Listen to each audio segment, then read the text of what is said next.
RELaunch Live Podcast. Talking all things real estate, the strategies that build it, and sharing their own life-changing growth plans. They are two of the most dynamic people in the business with one common goal: to make you rethink, reimagine, and be re-inspired in your life and business. Welcome to the RELaunch Live Podcast with your hosts, Veronica Figueroa and Jeff Lobb. Hey, welcome back to another RELaunch Live Podcast. Hopefully you get re-inspired, reimagine, and making you rethink what you're doing in this world, in this business.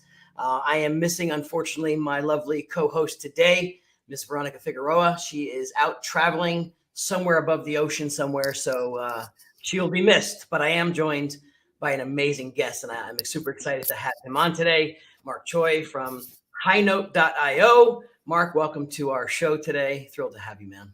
Thank you. So excited. Can't believe we're doing this finally. Yes, I know. It's been long overdue.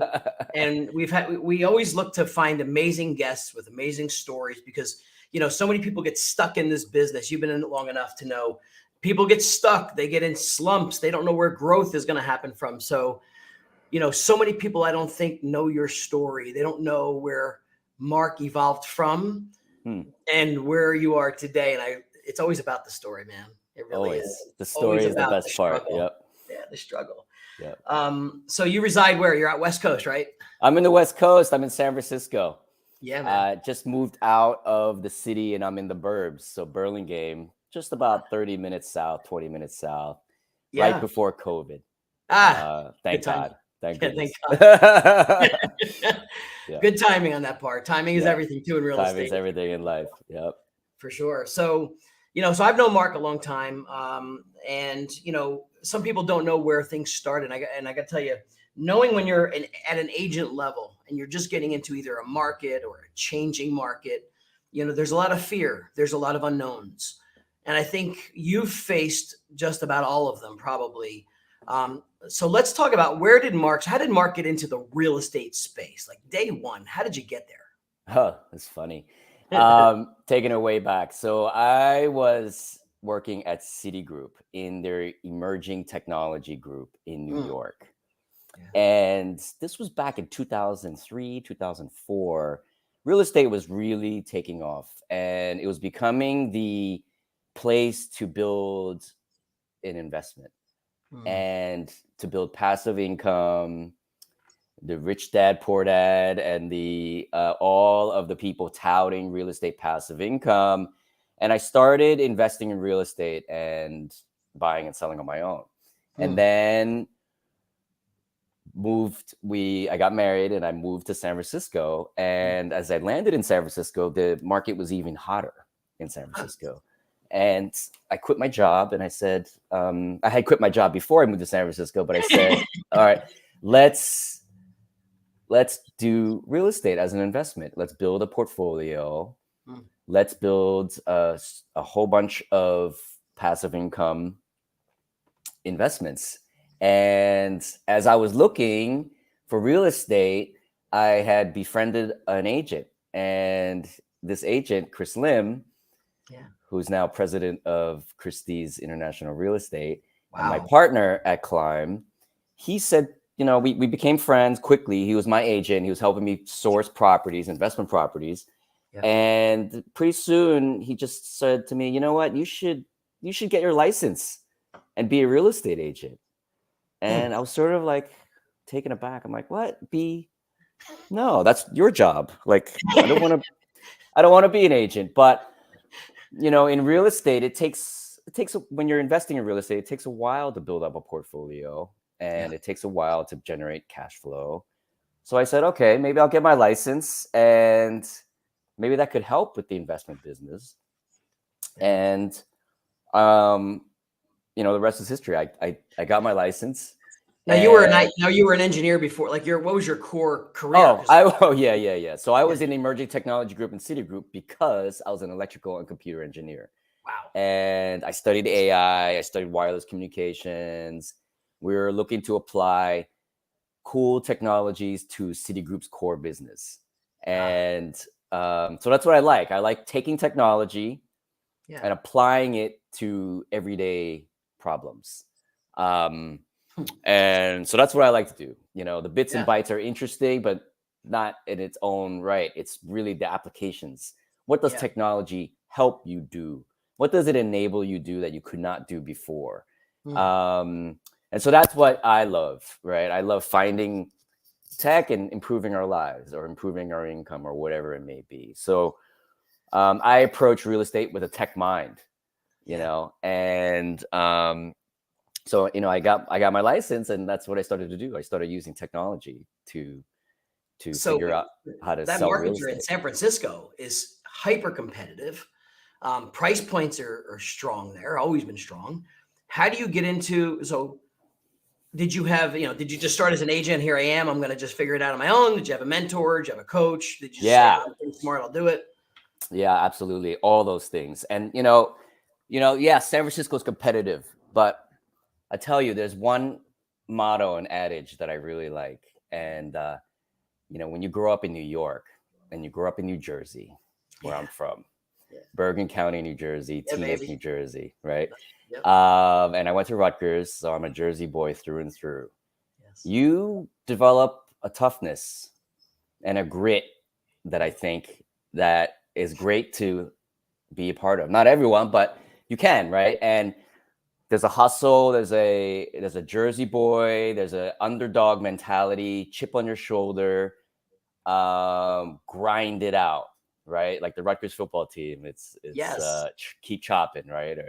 And you don't know this, but I have an underdog tattoo right here on this arm. Oh my God, you got to show us. No, I figure out how to peel this baby off. But I have an underdog tattoo with the ring, and it's got the L for Lobb on it because I'm the same way. I play with a chip. You have to, right? And from Jersey, that's where you're from. You're always the underdog. You're next to New York. New York's the city. All the attention goes to the city, and you're Jersey. It's sort of, that's our mentality. And so, you come. So San Francisco's competitive, but nobody outworks us. And we always used to laugh at some of these San Francisco agents who I greatly respect, of course.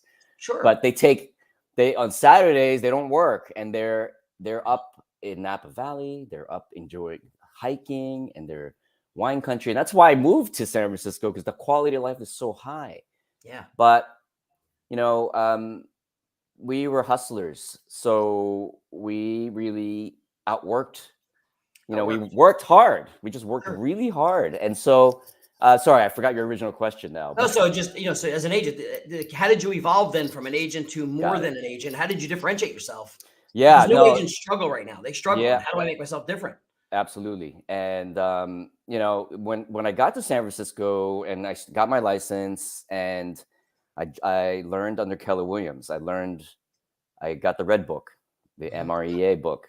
Yeah. And that changed my world. I said, oh my God, there is a system and a science behind this all. It's not just running around, picking up every buyer you can find and driving them everywhere and trying to close deals.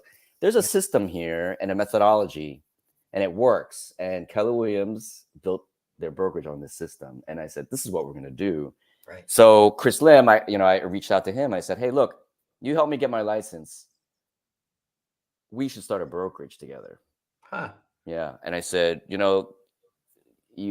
this job doesn't make sense. You're working and working and working. What happens if you stop working? Right. If you stop, it stops. Right. Right. So. And I was like, this is not, this is not sustainable, right? You got to build some sort of business out of it. And you don't have to build a brokerage, but that's one way, right? You could build a team, you could do all kinds of things. So, but I said, we should start a brokerage here. And I was very much into the passive income, grow your income stream mentality. And I was a rich dad, a rich dad aficionado, but also other business stuff and entrepreneurs.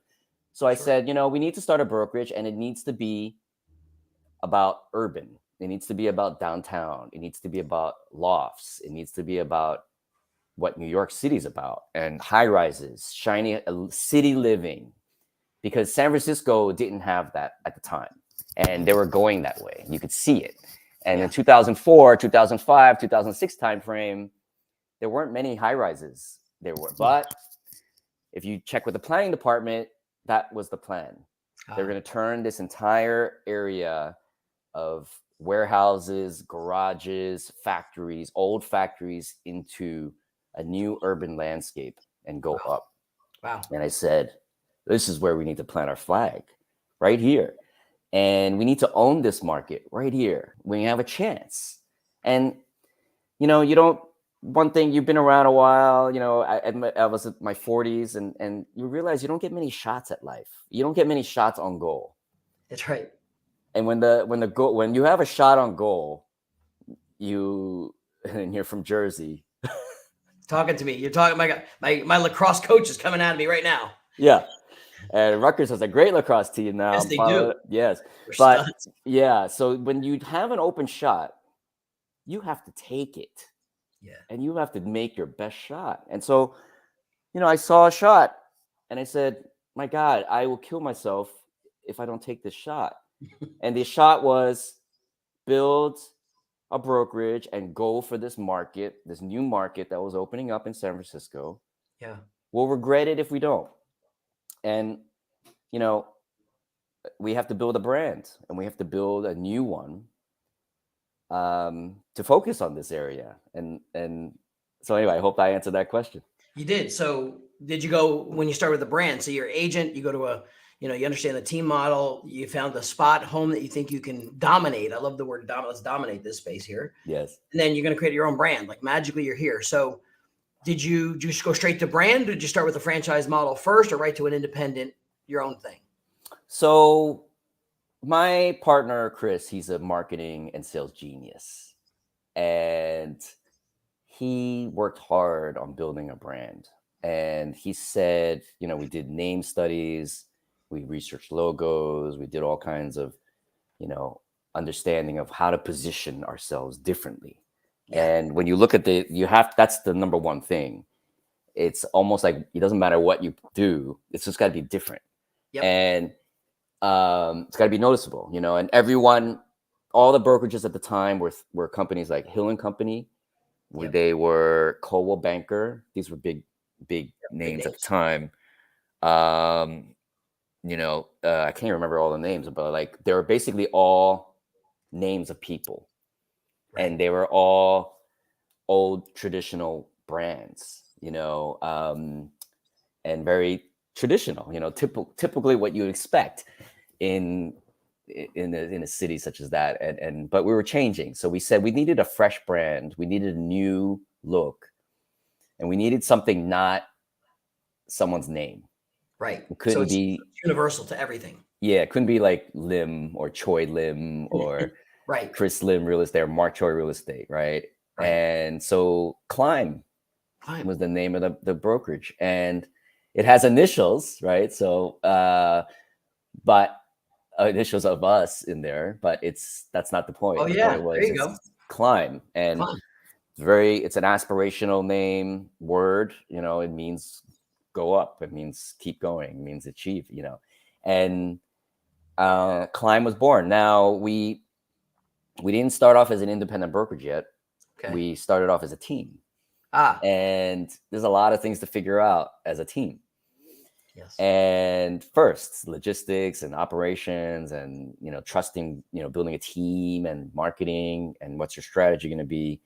So we started off as a team and we built it under another brokerage, and the brokerage let us build a team and brand ourselves differently. Right. And so that's what we did. We built our team. We started with a group of 7. Mm-hmm. Myself and Chris were the rainmakers and listings, and we needed a bunch of buyer agents. That's right. And some assistants. We needed a rental team as well. Right. So 7 was a great way to start. And that was back in 2007, something like that, 2007. Okay. Yep. So Climb evolves, right? So Climb goes from team, then it becomes what? Then it becomes the brokerage?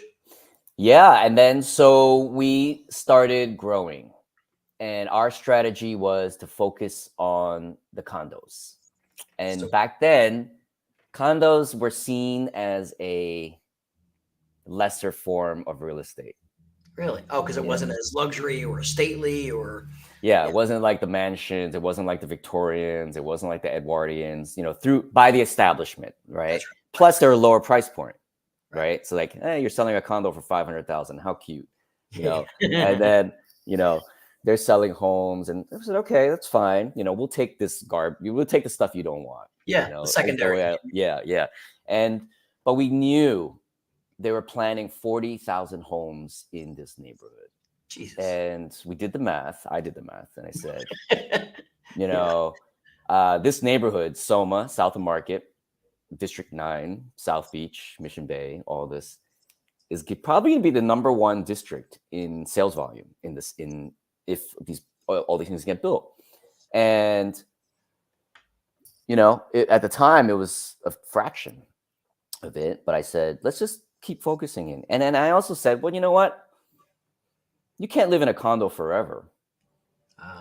You buy a condo, you buy a 1-bedroom, you find a girlfriend or boyfriend, you get married.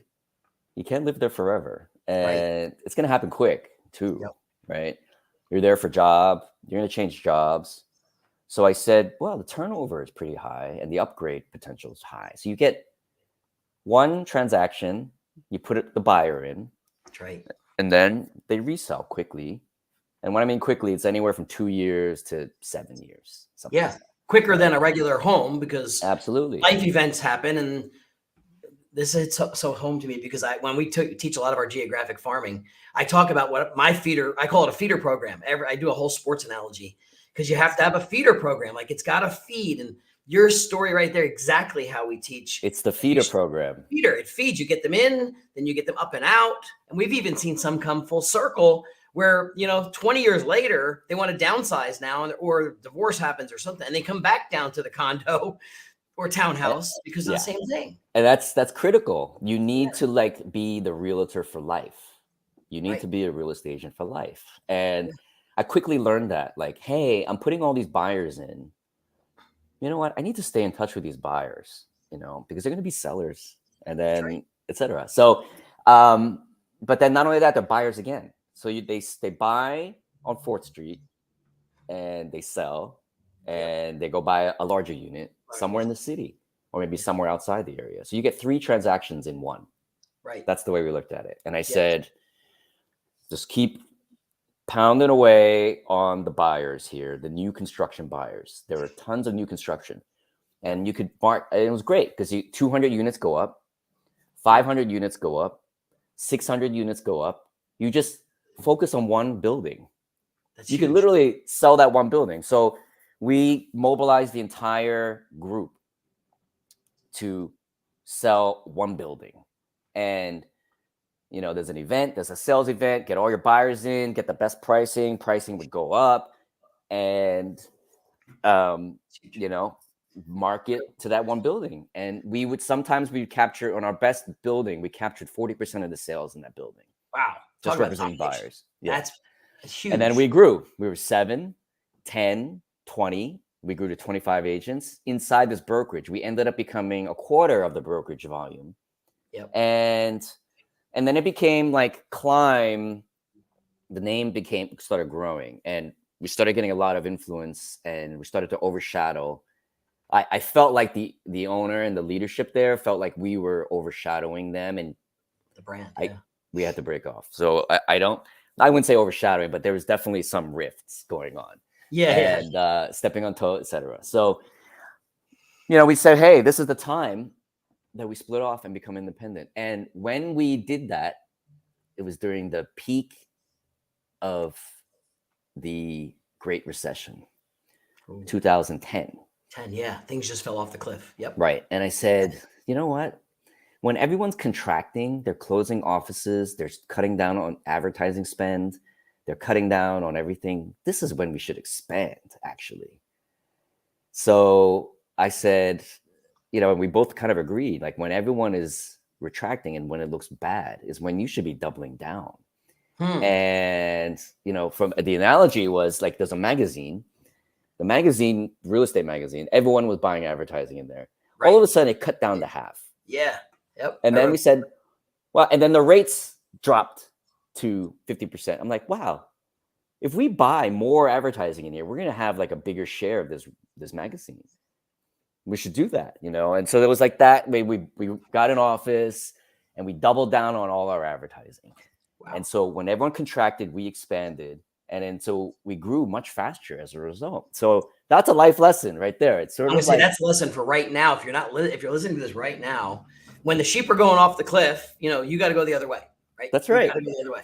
And, you know, I teach this in some of my things. I say zig when they zag, right? You got to go, when they go this way, you got to go that way. Go bigger. And because if you go the same direction, unless you are stronger in some way, you have more money, you have more market power, you have more agents, you're not going to win. Right. You know, if you have more resources, you should do it. If you don't, you better run the other way and find another way. Find another way. Yeah. So Climb takes its launch, but and I want to make sure our audience, we try and stay to 30 so minutes or so, but so Climb builds. How long does it take to build to where you get to your next level of Climb, and I won't tell people what happened to Climb at the end. I'll let you share that, but okay. How big did this thing go? Yeah, so we were growing, you know, we were like top 25 in the Bay Area. We got our name in the paper, and then we started growing more and more. Then we became top 10 in the city, number 9, number 8, number 7. Wow. And then the next one above us was Sotheby's. Yeah. And there was a group of 6 that were kind of like far and away up. Yeah. And then we were like 7, 8, 9. We were leaders of the second tier, right? But we started getting a national name. Inman and a lot of publications started seeing our marketing. And we had some unique marketing, thanks to my partner. We had an Airstream. And so back then, food trucks were the rage. And I said, you know what? There's something to this food truck thing that we could adopt to real estate. And he had already bought an Airstream, thinking the same thing. Wow. Yeah, he said, oh, don't worry about it. I already got it. And he bought an Airstream. Yeah. And he's like, that was going to be our mobile office. And I said, yes, that's it. That's what we need. And it became a big stunt for us. He decorated it so gorgeously, beautifully. This is the new real estate office. We got into all kinds of magazines and got tons of press and PR. And we would wheel those out, that Airstream out for open houses.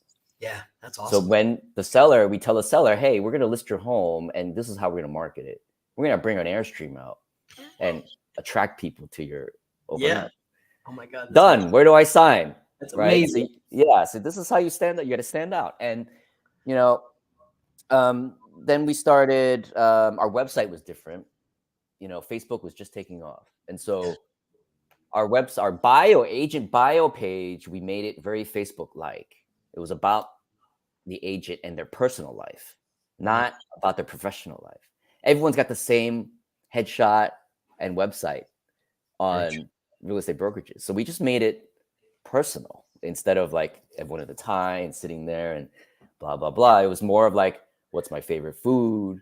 What's my favorite hobby? Where do I like to travel, etc. Taking the elements of what the trends are and applying them to real estate. And then we started featuring dogs and our pets, the agents' pets and their kids on our site. And so they're part of the roster, in fact. And so a lot of people got attention, you know, saw this stuff, and we started winning awards, most innovative this, most innovative website, best website, etc. And we started getting a name for ourselves nationally. We grew to $1 billion in sales in, I think, 2015. And we were rocket shipping out of the city. We were growing out of the Bay Area, and going out of the city, going to the Bay Area, all around the burbs. Yeah. And then just people were joining us, and, you know, we're about 110 agents. We grew to 200 agents, all on this model of focusing on the first-time buyer or the condo buyer. And as they were selling, we were growing, and we were growing exponentially. 2016, you know, was kind of a watershed moment for real estate. You know, Compass started coming on the scene in 2015, 2014. There was all this venture-backed tech platforms. Compass came in with an $80 million raise. That's right. Which is nothing now. No. They raised over $1 billion. Yeah, that was huge back then. Now it's like, really, only that's all they did. Right. So anyway, I've always said in the beginning, I said, look, we need to own this market. And because if we own this market, this corner of the world, small corner of the world, and we own it, this is our hood, and no one could touch us. In one of the sub neighborhoods there, South Beach, we were twice the second brokerage in market share. And it was just a fight. We could own it. I said, you got to be known for something. You got to be great at something. This is what we're going to be great at, this little slice of the world. And I said, you know what, if we own this, the only way that a brokerage can have this is to buy us. And so that was always in the plan. I said, look, we got to own this. And there's two things that could happen. One, we could own it and have a great business. Or two, someone else can own us and have a great business. And the latter happened, right? Everyone came calling, Compass, RE/MAX, a whole bunch of places, and RELaunch, Berkshire, Home Services, sorry. And, we wanted to go national. And we said, who is going to be the best player for us to be national? We weren't going to franchise. We weren't going to do any of that because we just didn't have the expertise. And I said, you know what? We need a partner that can take us national. Right. And we said, okay, RELaunch be the one. Yep. So they purchased us in 2016. Yeah. And one of the reasons why we sold is because we saw Compass coming to our market, and they were armed with all this venture capital, and tech and tech, and they were buying agents, and we're like, you know what, we're showing up. What's the phrase? We're showing up to a gunfight with They were coming with bazookas, and we had a little pop gun. Little pop guns, BB guns, right? Yeah. So we just said, hey, we had a good ride. It was a solid 10-year ride, and we'd still probably have it today if it wasn't for Compass, to be honest with you. But we said, maybe it's time to find a bigger partner. Right. And, we explored all kinds of options, and RELaunch was the one. So we got acquired by RELaunch in 2016. So you get acquired, a lot of times they want you to stay on for a little bit, of course, part of your arrangement. We can't obviously get into too much of that, but so you stayed on for a bit, or did you say I'm done with real estate now? Because you transitioned to a whole new role. I want to get to what you're doing now, but so like, when did you say I'm done? Like, I'm out. Yeah, I'm not a big company guy. I've worked for many big companies, Citigroup and US West and Siemens, and I get lost in big companies, and it's very political, very hierarchical, very bureaucratic. And I just can't play that. I'm an entrepreneur. I like to start things. I like to learn about things and figure it out and implement my own plans. And so I stayed there for 2 years, part of my contract. And then I said, you know what? I'm going to build real estate tech too. And there's a need that I felt that I needed, and all of our agents needed, and our brokerage needed, and that I was going to build. And so I started building it after I left, and it's called HighNote. And the need is, you get a lead. You get a buyer lead and a seller lead. Yep. And you need to respond. And not only do you need to respond, but you need to respond as fast as possible, but as beautifully as possible, as impactfully as possible. Right. And there aren't a lot of tools that allow you to do that today quickly, and allow you to customize what you're going to send. And the agent customize what they're going to send. So what ends up happening is you send an email full of attachments and links. Yeah. And a 50-page PDF. Yeah. Maybe 2 of them. And video and all kinds of things in this. A link to a YouTube, a link to a website. It's all links and stuff. Yeah. And the long email, and then you try to set up a call, and it's just really poor experience for the reader. And also for the agent. They're scrambling to get stuff together. And then the brokerage can't support each agent properly. because they can't build these custom presentations properly and quickly enough. And we tried as a brokerage. Yeah. And, I said, there's got to be a better way here, And so we kind of looked at how an agent works, and they're on the go and they have stuff everywhere. Yeah. They have stuff, right? And I said, well, but there needs to be something where you could just take everything, drag and drop it into a container or some sort of envelope, pretty gift bag, pretty binder. Right. And wrap it up, package it really nicely, put a bow on it, and deliver it. And when they open it and they see it and they read it, they take things out. Oh, this is nice. This is nice. This is their listing present. This is how they sell. We tell you what they're reading. And we give you powerful analytics as to what is being opened, how long they're spending on it, and giving you analytics on how to win the deal. And not only that, but this thing's got to be easy to use for every single real estate agent, right? Yes. And so, I said, that's a great platform that doesn't exist today, and I'm going to build it. And so we built it, and we're selling it. We're selling the software, and it's called HighNote, and it's great. Agents are using it. They're winning listings. They're winning offers. Yeah. They're delivering offers with it, which is surprising to me in the very beginning. Yeah. And they are winning. They're beating multiple offers out, beating stronger offers price-wise, because what they're doing is they're impressing the listing agent. They're impressing the seller. And because they're like, wow, I want to work with this agent and their client. They're serious. Yeah. Agents are using it to recruit to teams. They're using it to deliver property marketing.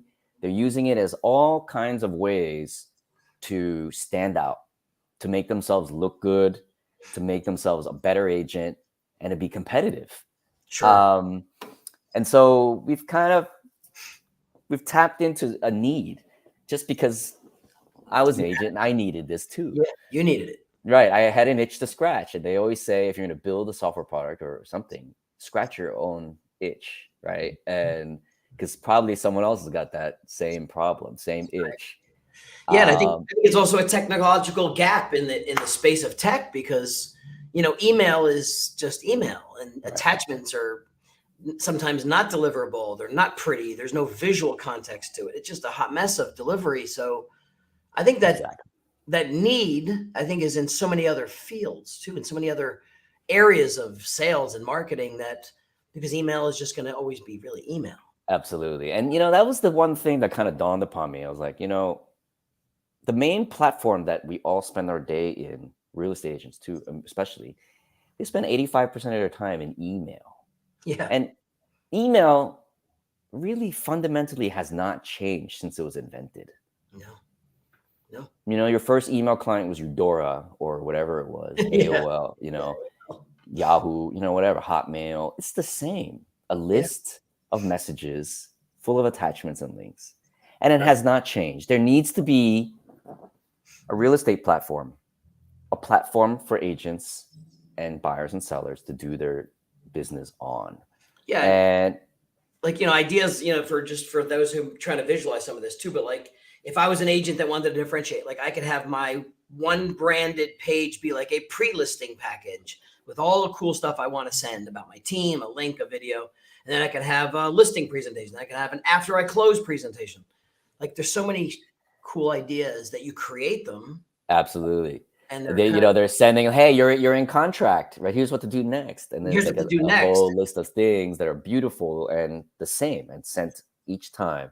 Yeah. When you close the property, here's your closing statement. Here's how you change your utilities. Here's how you pay property taxes. Thank you. It was so great to work with you. And then staying in touch, market reports, recruiting, buyer presentations, neighborhood presentations. So it's just a really easy tool for agents to do their jobs. And for us, it's more of, what gives us joy is to see the success that agents have. And they report back to us, hey, I beat the number one listing agent in my city using HighNote. I won an offer and beat 36 other offers with HighNote. It's just so impactful, a game changer. This is like the one phrase that we hear all the time. It's a game changer. Game changer. Yeah. So it was great. I love it. And, we keep iterating on the platform, and, this is really the evolution. The vision is really to be the real estate sales platform for the industry. But you need to figure out, but you have to do it right. You have to go in the right order. And the right order is first help agents win deals. That's right. There's a gap in the industry. There's a gap in the industry. How do you get a lead? You can buy leads anywhere. You get leads all kinds of ways. Sure. But how do you convert that lead? Yeah. How do you convert that lead? And we provide a tool to help you convert the lead. Not only convert, but win. Yeah. And think about all the Zillow leads, all the Realtor.com leads, all the web leads, all the paid advertising, all the Facebook leads. Like having something visual to send them that has all this context and all this pretty sales marketing stuff built in is almost unheard of. It doesn't exist. That's right. And I mean, it exists, but in a way that doesn't, real estate agents are really funny. It's the only sales person that is both a marketer and a salesperson. Yeah. Usually in most industries, you're just a salesperson. You don't do the marketing. That's right. Like your software sales, you're just selling the software. You're not like trying to make your proposal look pretty, right? If you're an insurance, you're not trying to do marketing. You're just delivering quotes and things like that. Car sales, that. So yeah. But real estate's different. You need to be pretty. You need to be gorgeous. You need to tug your marketing, and your image needs to be emotional. It needs to be connective. It needs to be aspirational. And real estate agents usually can't do both. No, not well. Not well. I mean, let's face it, you only have your gift, right? Your gift is your gift. You usually hire others to fill in that void, but in some cases we don't have that privilege in real estate. So you have to do it yourself. Or when you find that person that fills in that void, they now have tools and resources that can make you look amazing. And more importantly, win deals. That's how we all. Absolutely. It's all it's about. Wow, what a journey. So I'm excited to see where this is going to go. Let me just kind of wrap this baby up though, because we just heard from, I was an IT engineer mindset corporate guy to I walked in as a real estate agent to I built a company in a down market, changing market, in a competitive market to a multi-billion-dollar company that sold. Congratulations on that. And then said, I want my entrepreneurship back. And here you off on the next story, the next level of, Mark. And if people want to know more about you, is there a favorite site you like to send them to? I mean, HighNote.io is the company site. Is there a place you'd rather send people to know more about you, or? I guess social media would be the best. Connect with me on Instagram, Mark Choey. You can message me on that. But I'm on all platforms. I may not be prompt on everything, but if you want, you might email me is best. Mark. Yeah, it's so again, Mark at HighNote.io. Mark at HighNote.io. And I see, you have like the handles here, but is this your handles are on here? Yeah, your handles are on here probably for IG. Yeah, for IG. AIG, got it. Yeah. So you can follow me, connect with me. I love to talk to agents. So I'm an open book. Fabulous. Thank you so much for sharing your story. I love the trip you're on, and I'm anxious to see what happens in the next 5 to 10. It's going to be a great ride. So I'm excited. Thanks for being on Relaunch Live. Appreciate being here. For those listening, make sure you follow us on all of our channels. This is streaming on YouTube, Facebook, Instagram, and we'll be on Spotify, Apple, and all of the other channels. So thanks for being here. We'll see you guys soon. Jennifer, wrap us up. Thanks, guys. You've been listening to the Relaunch Live Podcast, helping you rethink, reimagine, and be re-inspired in your life and business. Make sure to like, rate, and review the show. Find the show on Apple, Google Play, Spotify, and YouTube. See you next time.